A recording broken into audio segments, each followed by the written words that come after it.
2017 பிப்ரவரி 13 2 பெண்கள் தங்களுடைய school leave டேஸை enjoy பண்ணுறதுக்காக தங்களுடைய வீட்டுக்கு கொஞ்சம் தூரத்தில் இருக்க ஒரு இடத்துக்கு ஹைக்கிங் மாதிரி போகிறாங்க.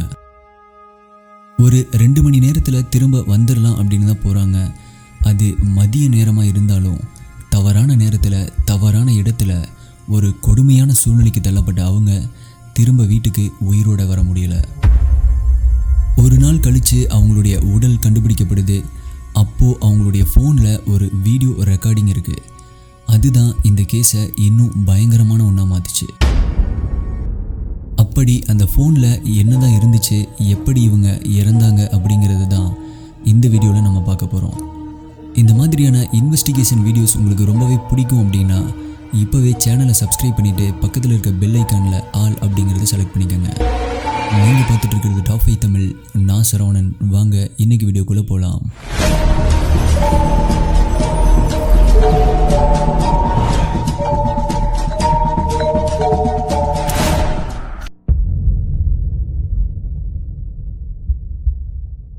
நார்த் சென்ட்ரல் இந்தியானால இருக்க டெல்ஃபா அப்படிங்கிற ஊரில் கிட்டத்தட்ட 3000 பேர் வாழ்ந்துட்டு வராங்க. சின்ன ஊர் தான் அப்படிங்கிறதால மேக்சிமம் எல்லாத்தையுமே தெரிஞ்சிருக்கும்.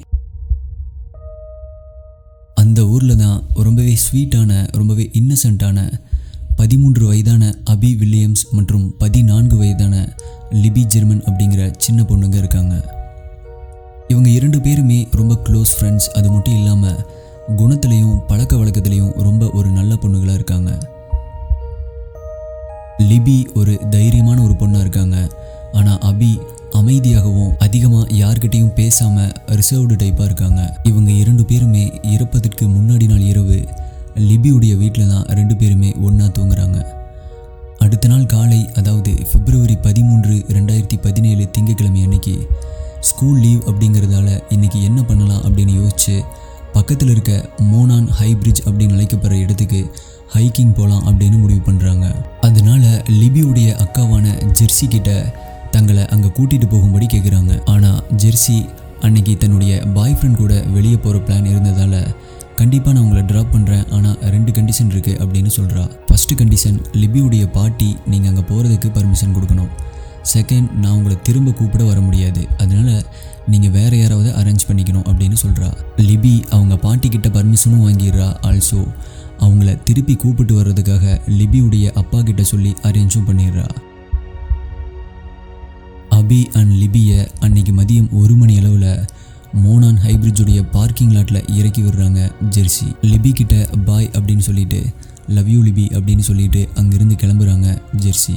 ஆனால் அப்போது ஜெர்சிக்கு தெரியாது இதுதான் இந்த பொண்ணுகளை கடைசியாக நம்ம உயிரோடு பார்க்குறோம் அப்படின்னு. அபி அண்ட் லிபி 2 பேருமே அந்த ஹைபிரிட்ஜ் பக்கமாக போக ஆரம்பித்தாங்க. அது ஒரு பழைய கைவிடப்பட்ட ரயில் ரோடு பிரிட்ஜ். அது மட்டும் இல்லாமல் அது மேலே நடக்கிறது தடை செய்யப்பட்டிருக்கு. ஆனால் அபி அண்ட் லிபி அதை பண்ணலாம் அப்படின்னு போகிறாங்க.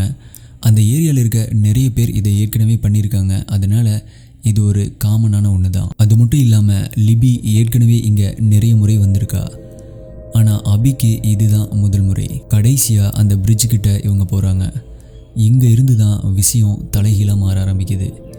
மதியம் 2 மணி அளவில் லிபி ஒரு ஃபோட்டோவை தன்னுடைய ஸ்னாப்சாட் அக்கௌண்ட்டில் போஸ்ட் பண்ணுறாங்க. அதில் அபி அந்த பிரிட்ஜில் நடந்து வர மாதிரி இருக்குது. இதுதான் அபியுடைய கடைசி ஃபோட்டோ. லிபி தன்னுடைய ஸ்னாப்சாட் அக்கௌண்ட்டில் கடைசியாக அப்லோட் பண்ண ஃபோட்டோவும் இதுதான். லிபி ஏற்கனவே தன்னுடைய அப்பா கிட்ட சொன்ன மாதிரி லிபியுடைய அப்பா இவங்களை பிக்கப் பண்ணுறதுக்காக ஒரு 3 மணி அளவில் அங்கே வர்றாரு. அங்கே வந்து பார்க்கும் பொழுது இவங்களை காணோம். சரி, பக்கத்தில் எங்காவது தான் இருப்பாங்க அப்படின்னு லிபியுடைய ஃபோனுக்கு ஃபோன் பண்ணுறாரு. நிறைய முறை ஃபோன் பண்ணியும் ஃபோன் எடுக்கலை. லிபி இப்படி ஃபோனை அட்டன் பண்ணாமல் இருக்க மாட்டாளே, எதுவாக இருந்தாலும் ரெஸ்பான்ஸ் பண்ணி பேசுவா அப்படிங்கிறதால அவங்க அப்பாவுக்கு ஏதோ சரியில்லை அப்படிங்கிறது புரியுது. ஆனால் இந்த 2 பேருமே இறந்துருப்பாங்க அப்படின்னு அவர் நினச்சி கூட பார்க்கல. அதற்கு பதிலாக ஒருவேளை ஃபோன் கீழே விழுந்து உடஞ்சிருக்கும், அதனால ஃபோன் எடுக்க முடியாமல் இருக்கலாம், பக்கத்தில் எங்காவது தான் இருப்பாங்க அப்படின்னு நினச்சாரு. அதனால் அவரே பக்கத்தில் எல்லாமே சர்ச் பண்ணி பார்க்குறாரு. நிறைய பக்கம் தேடியும் எங்கேயுமே அவங்கள கண்டுபிடிக்க முடியலை. கடைசியாக மாலை 5 மணி அளவில் போலீஸில் ரிப்போர்ட் பண்ணுறாங்க. அஃபீஷியலாக இவங்க மிஸ்ஸிங் அப்படின்னு அறிவிக்கப்படுது. உடனடியாக போலீஸ் கூட சேர்ந்து அந்த ஊர் மக்கள் சிலரும் வாலண்டியராக சேர்ந்து சர்ச் பண்ண ஆரம்பிக்கிறாங்க. நைட் இருட்டவும் ஆரம்பிச்சிருது. அதனால் சர்ச் பண்ணுறது ரொம்ப ஒரு டிஃபிகல்ட்டான ஒன்றா மாறுது. சில மணி நேரங்கள் தேடுதலுக்கு பிறகு காலையில் இதை தொடர்ந்துக்கலாம் அப்படின்னு சர்ச் கைவிடப்படுது. அடுத்த நாள் காலை மீண்டும் சர்ச் கண்டினியூ செய்யப்படுது. அப்போ தான் சர்ச் பண்ணிகிட்டு இருந்த ஒருத்தர் அங்கே ஒரு ஷூவை பார்க்குறாரு. லிபியுடைய சிஸ்டர் ஜெர்சி கிட்ட இந்த ஷூவை அடையாளம் பார்க்க சொல்கிறாங்க. அப்போது இது தன்னுடைய சிஸ்டர் லிபியுடைய இதுதான் அப்படின்னு அடையாளம் சொல்கிறாங்க. அதில் இருந்து கொஞ்ச நேரத்தில் கிட்டத்தட்ட அந்த பிரிட்ஜில் இருந்து 1 கிலோமீட்டர் தூரத்தில் அபி அண்ட் லிபியுடைய உடல் கண்டுபிடிக்கப்படுது. இவங்க 2 பேருமே இரக்கமற்ற முறையில் கொடூரமாக கொல்லப்பட்டிருந்தாங்க. அந்த க்ரைம் சீனே பார்க்குறதுக்கு ரொம்ப பயங்கரமாக கொடூரமாக இருந்துச்சு அப்படின்னு சொல்கிறாங்க. க்ரைம் சீனில் லிபியுடைய ஃபோனை கண்டுபிடிக்கிறாங்க. அதை ஆன் பண்ணி பார்க்கும் பொழுது அதில் இவங்க இறப்பதற்கு முன்னாடி ஒரு வீடியோ ரெக்கார்ட் செய்யப்பட்டிருக்கு. அந்த வீடியோவில் இவங்களை யாரோ ஒருத்தன் ஃபாலோ பண்ணுற மாதிரியும் ரெக்கார்டாக இருக்குது. அதில் அபி இன்னும் அவன் என் பின்னாடி தான் இருக்கானா அப்படின்னு ரொம்ப பயத்தோடு பேசியதும் ரெக்கார்டாக இருக்குது. அந்த டைமில் எவ்வளோ பயமாக இருந்திருக்கும் அப்படிங்கிறது அந்த சுச்சுவேஷனை நினச்சி பார்த்தா புரியும். இன்வெஸ்டிகேஷன் ஆஃபீஸர்ஸ் அந்த வீடியோ ரெக்கார்டில் இருந்த ஒரு இமேஜை மட்டும் வெளியிடுறாங்க.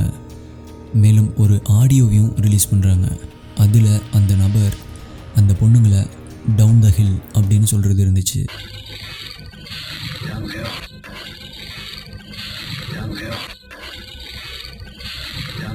அதாவது 2 பேரையும் கீழே போங்க அப்படின்னு தன்கிட்ட வச்சிருந்த ஏதோ ஒரு ஆயுதத்தை பயன்படுத்தி சொல்லியிருக்கான் அப்படின்னு போலீஸாரால் கணிக்கப்பட்டுச்சு. இதையெல்லாம் பார்த்த உடனே அந்த டெல்ஃபி கம்யூனிட்டியில் இருந்தவங்க எல்லாருமே ரொம்பவே ஷாக் ஆகுறாங்க. பப்ளிக் கிட்ட இந்த நபரை எங்காவது பார்த்துருந்தா தகவல் கொடுக்கும்படி சொன்னாங்க. மேலும் மிகப்பெரிய ஒரு ரிவார்டும் அறிவிக்கப்பட்டுச்சு. ஆனால் இதற்கு மேலே எந்த ஒரு விஷயங்களையும் போலீஸ் பப்ளிக் கிட்ட சொல்லலை. அந்த பொண்ணுங்க எப்படி இருந்தாங்க, ஆட்டோப்சி ரிப்போர்ட் என்ன, மேலும் அந்த வீடியோவில் என்ன இருந்துச்சு அப்படிங்கிற எந்த ஒரு விஷயத்தையுமே வெளிவிடலை. ஆனால் குற்றவாளியை சீக்கிரமாக கண்டுபிடிச்சிடலாம் அப்படின்னு தான் நினச்சாங்க. ஆனால் அப்படி நடக்கலை. அந்த டைமில் FBI மற்றும் லோக்கல் போலீஸ் சேர்ந்து ஒரு ஸ்கெட்சை ரிலீஸ் பண்ணுறாங்க. அபி அண்ட் லிபி கொல்லப்பட்ட அந்த சமயத்தில் அந்த இடத்துல ஒரு சஸ்பெக்டை பார்த்ததா விட்னஸ் சொன்ன இன்ஃபர்மேஷனை வச்சு அது வரையப்பட்டிருந்துச்சு. இந்த சம்பவம் நடந்து கிட்டத்தட்ட 1 வருடத்திற்கு மேலாகியும் பப்ளிக் கிட்ட இருந்து 30,000க்கும் மேற்பட்ட டிப்ஸ் போலீஸ்கிட்ட போயும் குற்றவாளி யார் அப்படிங்கிறத கண்டுபிடிக்க முடியலை. அவங்களுடைய 1 வருட விசாரணையில் குற்றவாளியை நெருங்கிட்டோம் அப்படின்னும் கண்டிப்பாக இந்த கேஸை கோல்ட் கேஸாக மாற விடமாட்டோம் அப்படின்னு சொல்கிறாங்க. அதில் ஒருத்தன் தான் கூப்ஸ்டர் டேனியல் நேசன். ஆனால் பிற்காலத்தில் அவன் சந்தேக பட்டியலிருந்து நீக்கப்பட்டான். அதை நம்ம பின்னாடி பார்க்கலாம். இன்னும் இந்த கேஸை குழப்பமடைய வைக்கிற விதமாக இப்போது ரீசெண்டாக 2019 ஏப்ரலில் ஒரு ப்ரெஸ் கான்ஃபரன்ஸ் ஏற்பாடு பண்ணுறாங்க police department. Indiana state police superintendent Doug Carter இன்னொரு புதிய ஸ்கெட்சை ரிலீஸ் பண்ணுறாரு. இது இதற்கு முன்னாடி ரிலீஸ் செய்யப்பட்ட ஸ்கெட்சுக்கு அப்படியே வேறு விதமாக இருந்தது. கொஞ்சம் சின்ன வயசு உள்ள மாதிரியும் இருந்துச்சு. இன்வெஸ்டிகேஷன் ஆஃபீஸர்ஸ் என்ன சொல்கிறாங்க அப்படின்னா சஸ்பெக்ட் 18 வயதிலிருந்து 40 வயதுக்குள்ளே இருக்கலாம் அப்படின்னும் பார்க்க இளமையான தோற்றத்தை கொண்டிருக்கலாம் அப்படின்னு சொல்கிறாங்க. அது மட்டும் இல்லாமல் முன்னாடி ரிலீஸ் பண்ண ஸ்கெட்ச் இனி சஸ்பெக்ட் லிஸ்ட்டில் இருந்து நீக்கப்படுது அப்படின்னு சொல்கிறாரு. ஏன் அப்படின்னா அந்த ஸ்கெட்ச் அப்போது சஸ்பெக்ட் அந்த இடத்துல பார்த்தவங்க சொல்கிறத வச்சு சொல்லியிருந்தோம் அப்படின்னும், பட் இது இந்த வீடியோலேருந்து துல்லியமாக உருவாக்கப்பட்டது அப்படின்னு சொல்கிறாரு. மேலும் முன்னதாக ரிலீஸ் செய்யப்பட்ட ஆடியோவுடைய எக்ஸ்பேன்ஷனை ரிலீஸ் பண்ணுறாங்க. இந்த கிளிப்பில் suspect guys down the hill அப்படின்னு சொல்கிறான்.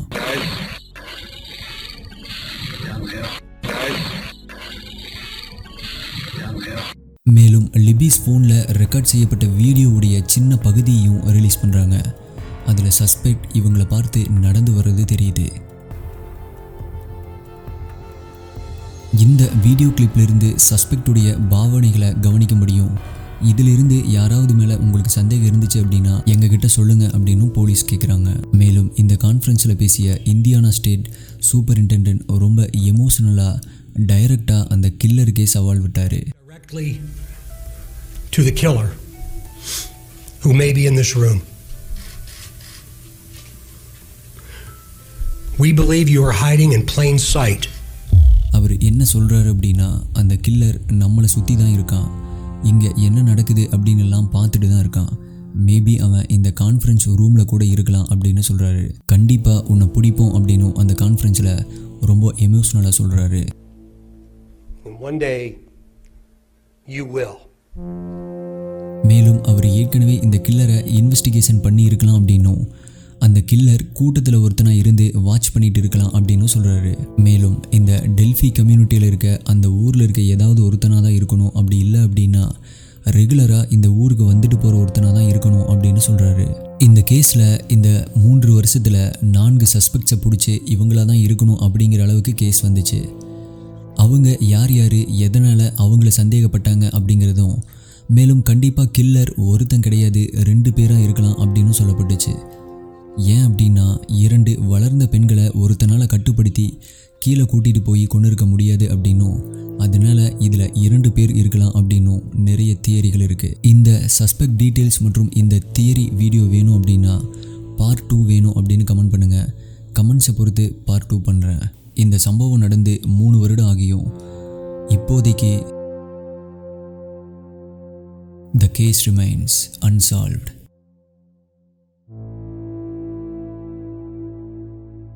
வீடியோ பார்க்கும் பொழுதே உங்களுக்கு மூச்சு திணறல் ஏற்படுற அளவுக்கு உங்களை உணர வைக்கிற இந்த வீடியோவை நீங்கள் இன்னும் பார்க்கல அப்படின்னா இப்போது ஸ்க்ரீனில் தெரிஞ்சிட்டு இருக்க இந்த வீடியோவை கிளிக் பண்ணி பாருங்கள். இதற்கு முன்னாடி நம்ம சேனலில் வந்த அன்சால்வ் வீடியோஸை நீங்கள் பார்க்கணும் அப்படின்னா ஸ்க்ரீனில் தெரிஞ்சிட்டு இருக்க இந்த பிளேலிஸ்ட்டை கிளிக் பண்ணுங்கள்.